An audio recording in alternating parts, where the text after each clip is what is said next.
नमस्कार, मैं हूं निकिता और आप देख रहे हैं सत्यहिंदी.com। चलिए एक नजर डालते हैं अब तक की सुर्खियों। कांग्रेस की भारत जोड़ो यात्रा ने आज बुधवार को हरियाणा में प्रवेश कर लिया है और इस दौरान यहां एक सभा को संबोधित करते हुए राहुल गांधी ने केंद्र सरकार पर जमकर हमला बोला। उन्होंने कहा यह लड़ाई चलती रहेगी, लेकिन इस लड़ाई में कांग्रेस पार्टी की एक भूमिका है और हम सभी की एक भूमिका है, इसलिए हमने यह यात्रा शुरू की है। इसके साथ ही राहुल ने आगे कहा कि एक विचारधारा जो कुछ चुनिंदा लोगों को फायदा पहुंचाती है, जबकि दूसरी लोगों, किसानों, गरीबों और मजदूरों की आवाज उठाती है। यह कोई नई लड़ाई नहीं है। यह मत सोचिए कि यह लड़ाई आज की है या 21वीं सदी की है।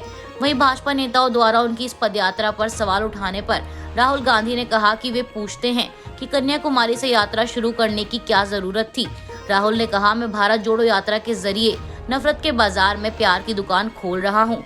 जब ये लोग देश में जाकर नफरत फैलाते हैं, तब हमारी विचारधारा वाले लोग बाहर निकलकर प्यार व स्नेह बांटते हैं। केंद्रीय स्वास्थ्य मंत्री मनसुख मंडाविया आज बुधवार को कोरोना के बढ़ते मामलों को लेकर एक रिव्यू मीटिंग करेंगे। ऐसे में कहा जा सकता है कि मीटिंग के दौरान यात्रियों के लिए एक बार फिर कोरोना गाइडलाइंस फॉलो करने के लिए दिशा निर्देश जारी किए जा सकते हैं। खासतौर पर पब्लिक ट्रांसपोर्ट का इस्तेमाल करने वाले यात्रियों के लिए मास्क, सैनिटाइजर और कोविड गाइडलाइंस का पालन करना अनिवार्य किया जा सकता है। वहीं कोविड टीकाकरण अभियान के हेड डॉक्टर एन.के. अरोड़ा का कहना है कि भारत में पूर्ण टीकाकरण हो चुका है, इसलिए घबराने की जरूरत नहीं है, आपको सिर्फ सतर्क रहना है। बिहार के उप मुख्यमंत्री तेजस्वी यादव ने मंगलवार देर रात को राजधानी पटना के अलग अलग इलाकों में बने रैन बसेरों का निरीक्षण किया और वहां मिली कुछ कमियों में अधिकारियों द्वारा तत्काल सुधार करने के निर्देश दिए। तेजस्वी यादव ने खुद इस निरीक्षण को लेकर जानकारी देते हुए ट्वीट किया कि कड़ाके की सर्दी हमारे गरीब भाइयों के लिए समस्या उत्पन्न ना करे, इसलिए हमारी सरकार ने रैन बसेरों और निःशुल्क अस्थायी आश्रय स्थलों के इंतजाम किए हैं। कल देर रात इन्हीं रैन बसेरों व अस्थायी आश्रय स्थलों का औचक निरीक्षण किया। बता दें, आश्रय स्थलों में गरीबों के सोने के लिए बिस्तर और कंबल की व्यवस्था की गई है। रैन बसेरों को आसपास के शौचालयों के साथ जोड़ा गया है और जहां आसपास शौचालय नहीं है, वहां अलग से शौचालयों की व्यवस्था की गई है। सभी में स्वच्छ पेयजल की उचित व्यवस्था है और सुरक्षा को ध्यान में रखते हुए सीसीटीवी कैमरा का भी इंतजाम किया गया है। वहीं इसके अलावा तेजस्वी यादव द्वारा मोबाइल चार्जिंग पॉइंट्स और वाईफाई की व्यवस्था का निर्देश दिया गया है और जरूरी सामान रखने के लिए सभी लोगों के लिए अलग अलग बक्से की व्यवस्था करने का भी निर्देश है। अग्निशमन उपकरणों की व्यवस्था करने के लिए कहा गया है। साथ ही आश्रय स्थलों की लगातार संख्या बढ़ाई जा रही है और रैन बसेरों का लाभ पाने के लिए प्रक्रिया को एकदम सरल बनाने को भी कहा गया है, ताकि अधिक से अधिक लोग इसका लाभ उठा सकें।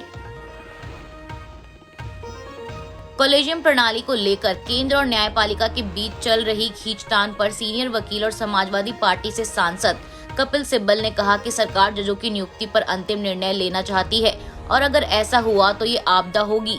पूर्व कानून मंत्री ने एनडीटीवी को दिए गए अपने एक इंटरव्यू में केंद्र सरकार पर न्यायपालिका को अपने हाथ में लेने की कोशिश करने का आरोप लगाते हुए कहा कि अदालतें इसके खिलाफ दृढ़ता से खड़ी रहेंगी। साथ ही उन्होंने यह भी साफ कर दिया कि वर्तमान कॉलेजियम प्रणाली में अपनी कमियां हैं, लेकिन सरकार को इसमें पूर्व स्वतंत्रता देना उपयुक्त तरीका नहीं है। सिब्बल ने आगे कहा कि न्यायपालिका स्वतंत्रता का अंतिम गढ़ है, जिस पर उन्होंने अभी तक कब्जा नहीं किया है। उन्होंने चुनाव आयोग से लेकर राज्यपालों के पद तक, विश्वविद्यालयों के कुलपतियों से लेकर ईडी और सीबीआई तक अन्य सभी संस्थानों पर कब्जा कर लिया है। जांच विभाग, एनआईए और निश्चित रूप से मीडिया पर भी कब्जा हो गया है।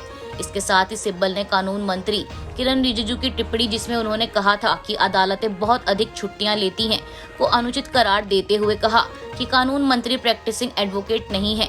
एक जज याचिकाओं की सुनवाई करने, अगले दिन की सुनवाई की पृष्ठभूमि को पढ़ने और निर्णय लिखने में 10 से 12 घंटे का समय बिताता है। उनकी छुट्टियां स्लीप ओवर को संभालने में निकलती हैं। पाकिस्तान के पूर्व प्रधानमंत्री इमरान खान एक बार फिर बड़े विवाद में फंस गए हैं। दरअसल एक लीक ऑडियो क्लिप इस समय काफी वायरल हो रहा है, जिसमें एक महिला के साथ कथित रूप से उनकी अंतरंग बातचीत सुनी गई है। बता दें, इमरान खान के इस सामने आए ऑडियो क्लिप्स को पाकिस्तानी पत्रकार सैयद अली हैदर ने शेयर किया है।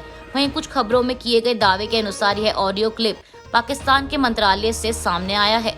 बता दें, यह ऑडियो रिकॉर्डिंग कथित रूप से इमरान खान और एक महिला के बीच बातचीत की है, जिसमें पुरुष को अश्लील टिप्पणियां करते सुना जा सकता है और वह महिला पर मुलाकात के लिए जोर डाल रहा है। वहीं दूसरी तरफ इमरान खान की पार्टी पाकिस्तान तहरीक-ए-इंसाफ ने इस ऑडियो क्लिप को फर्जी बताया है। पीटीआई नेता अरसलान खालिद का कहना है कि पीटीआई अध्यक्ष के विरोधी फर्जी ऑडियो और वीडियो बनाने से आगे सोच ही नहीं सकते। हाल ही में ट्विटर की कमान अपने हाथ में लेने वाले Elon Musk social media platform में लगातार बदलाव करने की वजह से सुर्खियों में बने हुए हैं, लेकिन इस बार वह अपने ही किए गए एक ट्वीट की वजह से फंसते नजर आ रहे हैं।